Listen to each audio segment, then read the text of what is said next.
Ketika banjir besar menghantam Aceh, banyak orang bertanya, apa sebenarnya yang terjadi di hulu? Jawabannya muncul ketika peta konsesi dibuka. Dan di antara nama-nama besar pemilik izin, ada satu yang paling mencolok, Presiden Republik Indonesia, Prabowo Subianto. Melalui PT Tusam Hutani Lestari, Prabowo tercatat menguasai hampir 97.000 hektar hutan di Aceh Tengah, Bener Meriah, Biruin, hingga Aceh Utara. Untuk skala perbandingan, itu lebih luas dari seluruh wilayah Jakarta. Dan lokasinya bukan sembarangan lokasi, tapi hulu daerah aliran sungai. Titik paling kritis yang menentukan apakah air terserap atau berubah jadi banjir bandang. Pantas. Gila. Analisis dari jaringan advokasi lingkungan menunjukkan tumpang tindih izin di sana.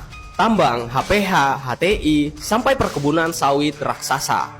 Hulu Aceh bukan lagi benteng alam, tapi jaringan konsesi yang terbuka. Ketika tutupan hutan hilang, kemampuan tanah menahan air ikut lenyap. Dan di tengah kondisi itu, kita ingat salah satu pernyataan Prabowo dalam pidatonya. Jangan takut deforestasi, kita tambah tanam sawit. Iya. Kalimat yang dulu dianggap angin lalu, kini terasa punya konsekuensi. Karena faktanya, daerah-daerah yang kehilangan tutupan hutan, yang diekspansi sawit dan konsesi, adalah daerah yang paling parah diterjang banjir. Gila sih ini. Pertanyaannya sederhana dan sensitif. Bagaimana publik bisa berharap pada kebijakan lingkungan yang tegas ketika salah satu pemain terbesar di hulu justru adalah presiden sendiri? Aduh.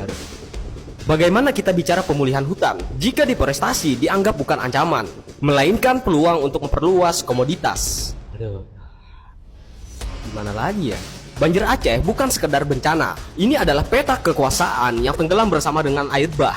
Memperlihatkan siapa yang paling menguasai hutan, siapa yang membuat kebijakan, dan siapa yang akhirnya menanggung akibatnya.